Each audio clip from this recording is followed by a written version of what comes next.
better daily, where we work hard in our minds, bodies, and our spirits to become 1% better every single day. Download the app and join our Betterment family at betterdaily.live to catch the video version of these podcasts. Here's your host and my dad, Alex Van Houten.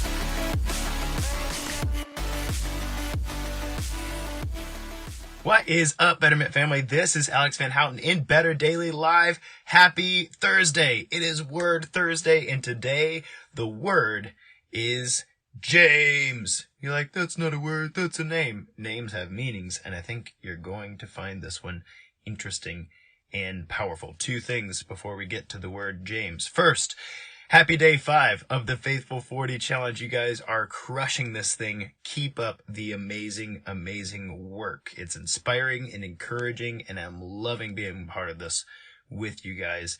And I wanted to shout out to Kat, who is continually working to increase her steps despite the obstacle of Ehlers-Danlos and pain associated therein, and you are doing an awesome job. Keep up the good work. We appreciate your posts, particularly the flowers. I know there's a couple flower lovers in our group who really appreciate trading the flower posts back and forth. I don't mind stopping to smell the roses now and then, but you know, I'm more of a like, whoa, mountains are really cool, or like, wow, look how that tree reflects against the sky when you look up through it on a beautiful, beautiful spring day. But you flower people, you do you, and keep up the good work on that front. Kat, thank you for being so inspiring.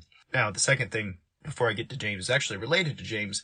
Next week on Monday, 7 p.m., we are having a time of prayer and Bible study. So if you would like to join us for that, the members here in Better Daily are going to hop on a Zoom, and we're going to discuss some of the Bible and then also do a community prayer. So that'll be cool. That's Monday, 7 p.m. Central Standard Time. And if you are coming to that, if that's something you want to be a part of, we're going to be discussing the book of James. And I mean, it's not going to be like, I mean, we can get in depth if we like to, but we're going to read the book of James, and we're kind of come sharing our takeaways, some verses that stood out to us and why, some of the things that maybe God spoke to us through the word and was helpful and powerful for us, or things maybe we didn't notice the first time that we've been through it. So the book of James, it's a really good book. I'll be talking about it in a second. So we're going to read that, and then on Monday, 7 p.m. Central Standard Time, you'll see the notifications and stuff. We're going to get together for 30 minutes and discuss our takeaways and then do a prayer together. So that'll be a good time. I hope you'll join us for that. I know it'll be a encouraging and strong time together. So the word James. James is a really interesting word. So the etymology of the word James, it comes from the Hebrew Ja-Aquv, Ja-Aquv, which means the supplanter, the supplanter. Now, those of you who are well-versed in biblical language, you might also relate that Ja-Aquv to Jacob. Jacob was also named the supplanter. And so the word James and the word Jacob actually come from the same Hebrew etymology. And that's significant, and I'll get into that in a second. But the word James, the reason I'm covering it today, and I think I'll cover a few different books of the Bible here and there. Obviously not every Word Thursday, but I think this is worthwhile because I've mentioned it in the past. I had a few people reach out and talk to me about some of the things I said, and I'm like, well, yeah, I think that might be worthwhile to dive into. So the word James is interesting. Supplanter, that's not a word we use on a regular basis. Supplanter it's really hard to talk about without using the story of Jacob as an example, but to supplant means to overthrow, to turn the current paradigm on its head, right? A supplanter it comes like literally from the idea that there's a ruler, somebody who's overall, right? But then that ruler either becomes corrupt or is no longer worthy of his station, and a supplanter is the one who is like, no, you get to come off the throne now, and I will take your place. I'm going to take your place and rule in your stead because, you know, perhaps there's something I'm bringing to the table that you're not, or whatever that is. So that's the word Ja-Aquv, and that's Jacob and James. James, both of those names mean the same thing in Hebrew. So what the heck does this have to do with anything, Alex? Well, the Hebrew name James was given to children when they were meant to be stubborn, bullheaded, and leaderly. Because you have to be stubborn and bullheaded to be leaderly. Right. Good morning, Robin. Thanks for joining me this morning. And being stubborn and bullheaded is a really important trait. Now the reason I'm bringing this up is because we're going to be reading the book of James for our time of Bible study and prayer next Monday at 7 p.m. Central Standard Time. I hope you'll join us. And this book of the Bible is full of really, really cool books, but this book of the Bible is really interesting. So the book of James, it's a very, very small book, actually. It was written around 50 to 60 AD, according to biblical scholars. It's in between Hebrews and Peter in the New Testament, but very, very, very short book, okay? I say we're reading the book of James and we're going to discuss it, and you're like, oh my gosh, that's a lot of reading. It's like 10 minutes. I mean, it doesn't take 10 minutes to get everything you need to get out of James. Like, it might take a lifetime.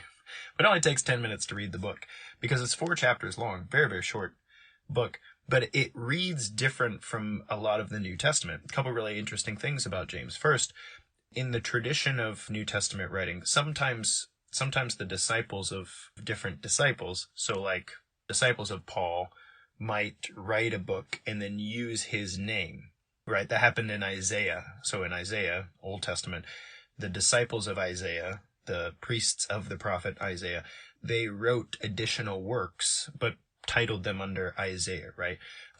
Because, they were learning from Isaiah and they were giving him credit for what it was that he was writing. So in James, about half of it, according to biblical scholars, was written by James himself. There were 2 disciples named James, 2 disciples named the supplanter, like Jacob, and one of them, by tradition, was the brother of Jesus.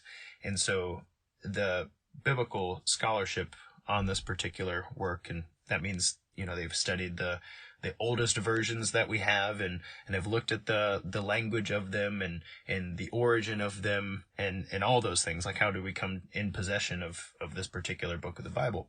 They believe that most of this book written by James is actually a recording of his final sermon before he was martyred, before he was killed for the faith. And so when you read the book of James, it reads very differently from a lot of the New Testament because it's under duress, and I describe it as punchy. It's a very punchy book. Like every verse or 2 is just a punch in the face, like in a holy, brotherly way, but it's a punch in the face. Sometimes you need a good punch in the face. Sometimes you're doing something stupid and you need to get punched in the face and go, wow, I shouldn't do that stupid thing anymore. And James is that way. And it reads that way thousands of years after it was written. It reads that way. It's a solid punch in the face. And so James, just a couple highlights. Just the second verse, count it as joy, dear brothers, when you face trials of any kinds, because the testing of your faith produces endurance, and endurance can have its full effect in you, so that you will be mature, lacking nothing in Christ. Whoa. Count it as joy, dear brothers, when you face sufferings of any kinds. That's crazy powerful. In James 1:22, he says, but be doers of the word, and not merely hearers who deceive themselves. What? That's crazy. I don't know if you noticed this or not. Like, can you see my Bible here? Like, I have almost the entire book of James highlighted, so it's really hard to tell you highlights, because then I would just be reading you the book.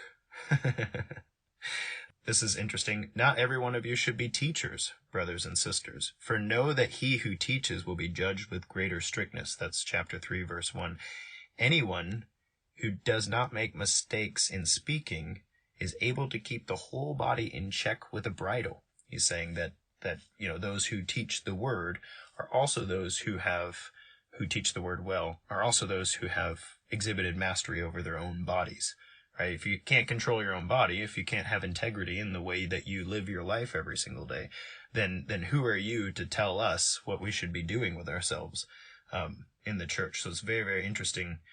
And then he goes on to talk about how the wisdom from above is pure and peaceable and gentle, yielding good fruit and mercy without partiality or hypocrisy. This is James 3:17 and 18. And a harvest of righteousness is sown in peace for those who make peace. James is also the book of the Bible where the definition of sin is turned on its head. So, a lot of sin, biblically speaking, is sin of commission, things you shouldn't do. Don't do this. It's bad for you. You can't do that. It's sinful. It's bad for you. But James actually says in chapter 4, Verse 17, anyone who knows the right thing to do and fails to do it, to him it is sin. So sin becomes this thing of omission, right? Let's say you stop doing all the bad things you know you shouldn't be doing, and you need some help with that. But you do that. You stop doing that. And James says that's not it. That's not it. In fact, the things that you know you need to be doing, those things that you know are right, if you don't do those things, to him it is sin.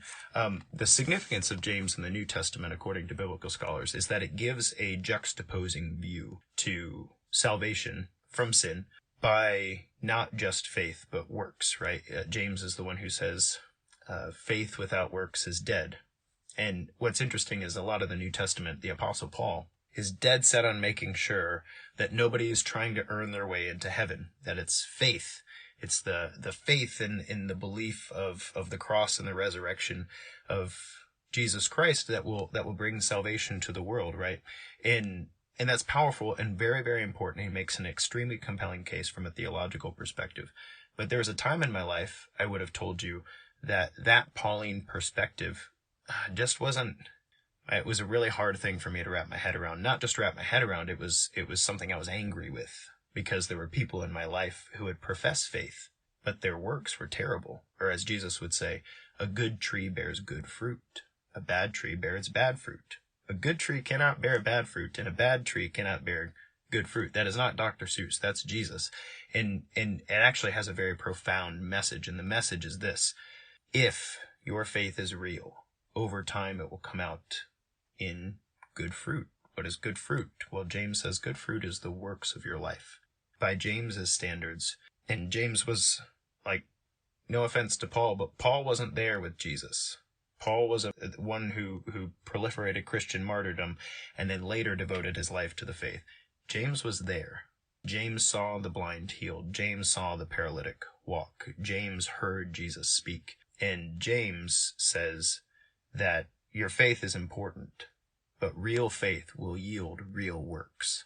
And for me, at a time when I was struggling with my faith, James, the supplanter, took that thing in my life that I was struggling with. He was like, hey, this thing everybody's talking about, this faith, this prayer you can pray and everything's going to be okay, and that's all the work you got to do.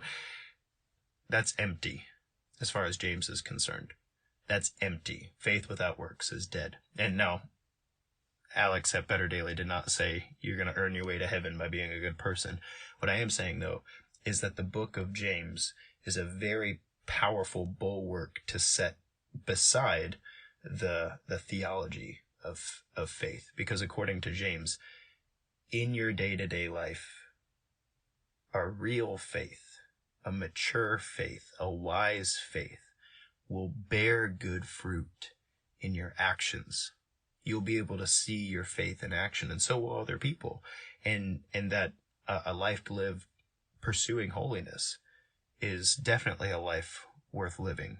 You're never perfect. You never got there. You wipe your hands and you're done.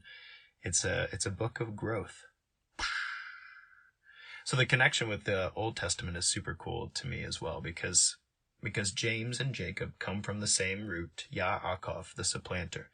And in the Old Testament, Jacob becomes the father of Israel. He's the one who is willing to wrestle with God for his blessing.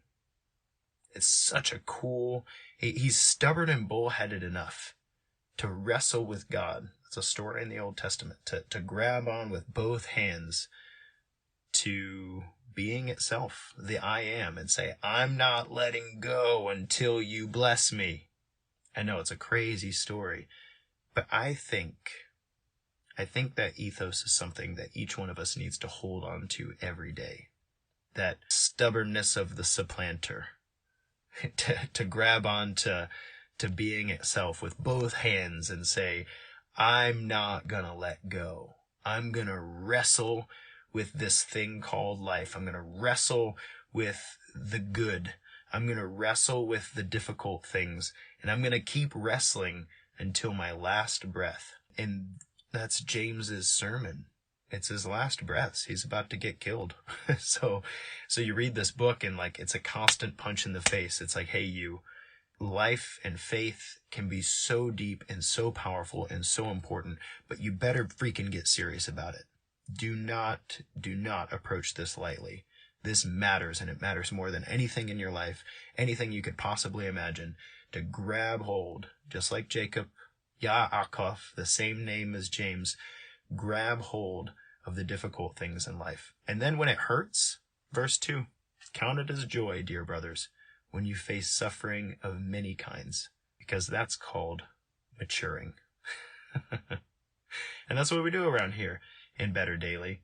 Whether or not you are deeply Christian or not, the point is, betterment is worthwhile.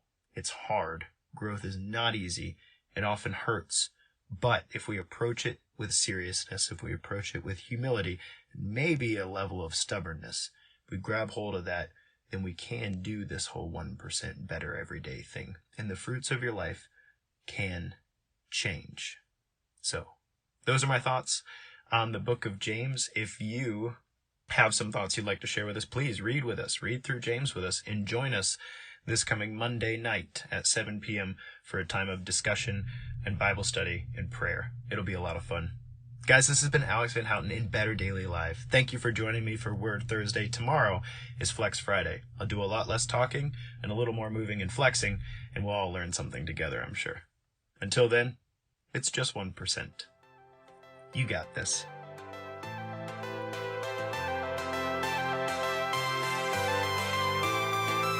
Thank you for joining us for 1% Better today. Don't forget to subscribe for the podcast. Leave us a raving review to tell others how Better Daily has helped you in your journey. If you want more Better Daily, download our app and join our Betterment family at betterdaily.live. Use code POD to get 25% off your subscription. That's POD, all caps, to save 25% on your subscription. We all have a cross to carry. It's lighter when we do it together. Go to betterdaily.live today.